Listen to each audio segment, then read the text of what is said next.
నమస్కారం అండి. పత్రికా విలేకరులకు ఇక్కడ విచ్చేసినటువంటి వారికి నా యొక్క నమస్కారాలు. నా పేరు నరసింహమూర్తి. మేము గతంలో నారాయణపురం పంచాయతీ ఇందిరమ్మ కాలనీకి సంబంధించి మాకు పట్టాలు ఇవ్వడం జరిగింది ప్రభుత్వం ఆధ్వర్యంలో. కానీ మేము దరిదాపు గత 6 సంవత్సరాల నుండి మేము అక్కడ ఆ పొలంలోకి మా యొక్క ప్రాంతంలోకి మా స్థలంలోకి వెళ్తున్న సందర్భంలో అక్కడ స్థానికంగా ఉన్నటువంటి ఓబులపతి అనే నాయకుడు మమ్మల్ని బెదిరిస్తూ దౌర్జన్యానికి గురి చేస్తూ మా స్థలాల్లోనికి రానికుండా ఇది మా స్థలం అని చెప్పేసి ఆయన అడ్డుకుంటున్నాడు. మేము ఆ స్థలంలోకి వెళ్ళిన ప్రతిసారి మమ్మల్ని భయాందోళనకు గురి చేస్తూ మమ్మల్ని నానా ఇబ్బందులు పెడుతూ ఇప్పుడు మాకు ప్రభుత్వం ఏదైతే కేటాయించారో ఆ స్థలంలో అతను అక్రమంగా నిర్మాణాలు కూడా చేపట్టాడు. గతంలో కూడా అనేక సార్లు పీజీఆర్ఎస్లో అర్జీలు ఇచ్చినప్పటికీ కూడా మాకు ఎటువంటి స్పందన లేకుండా పోయింది.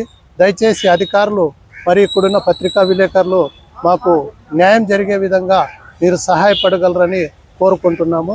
దయచేసి మాకు ఈ యొక్క మా స్థలాలు మాకు ఇప్పించే విధంగా మీరు ప్రయత్నం చేయాలని అధికారుల దృష్టికి తీసుకెళ్లి ప్రయత్నం చేస్తారని ఆశిస్తూ సెలవు తీసుకుంటున్నాం. మాకు దరిదాపు 10 సంవత్సరాలు అయిందండి. 10 సంవత్సరాల నుండి మేము పోరాటంతో చేస్తూనే ఉన్నాము. కానీ మాకు ఎటువంటి రెస్పాండ్ రాలేదు. తహసీల్దార్లకు అడిగినా కూడా అక్కడ స్థానిక నాయకుడు మమ్మల్ని భయాందోళనకు గురి చేస్తూ అక్కడ మేము వెళ్ళే సందర్భంలో ఈ స్థలం మాది అని చెప్పేసి మమ్మల్ని వివిధ రకాలుగా బెదిరించడం జరిగింది. గతంలో కూడా మేము స్థానికంగా ఉన్న అధికారుల దృష్టికి తీసుకెళ్లడం జరిగింది. కానీ ఎటువంటి మాకు న్యాయం జరగలేదు. ఇప్పుడైనా మాకు న్యాయం చేస్తారని ఆశిస్తున్నాము. అంటే 10 సంవత్సరాల నుంచి ఖాళీ పెట్టినారా స్థలము? ఖాళీ పెట్టినా మేము అక్కడ బండలు పాతుకున్నాం. మా బండలు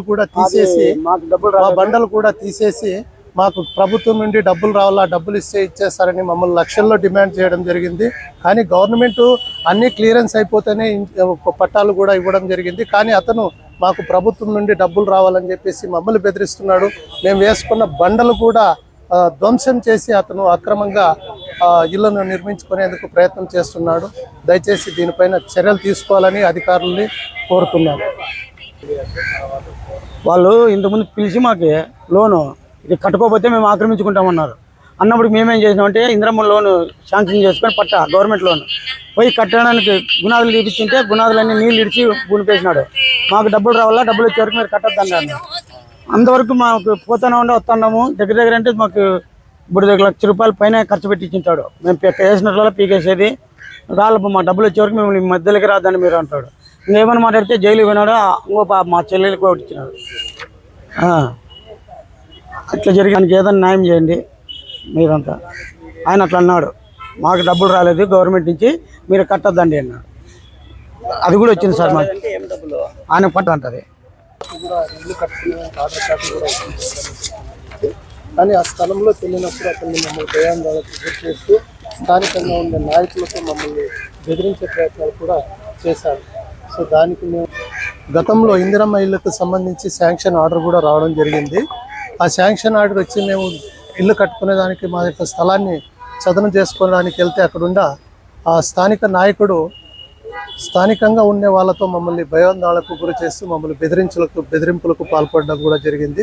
చాలా టైంలో మేము బెదిరిపోయి బయటికి రావడం కూడా వచ్చే సందర్భం కూడా చాలా వరకు ఉంది. ఎందుకంటే మేము ఆ స్థలంలోకి వెళ్తే మిమ్మల్ని చంపేస్తామనే ఉద్దేశంతో ఆయన మమ్మల్ని బెదిరించడం కూడా జరిగింది. మేము చాలాసార్లు కంప్లైంట్ కూడా ఇచ్చాము. ఎటువంటి స్పందన కూడా రాలేదు మాకు. సో ఈ మీడియా ద్వారా అయినా మాకు న్యాయం జరుగుతుందేమో అని చెప్పి ఆశిస్తున్నాం. కవర్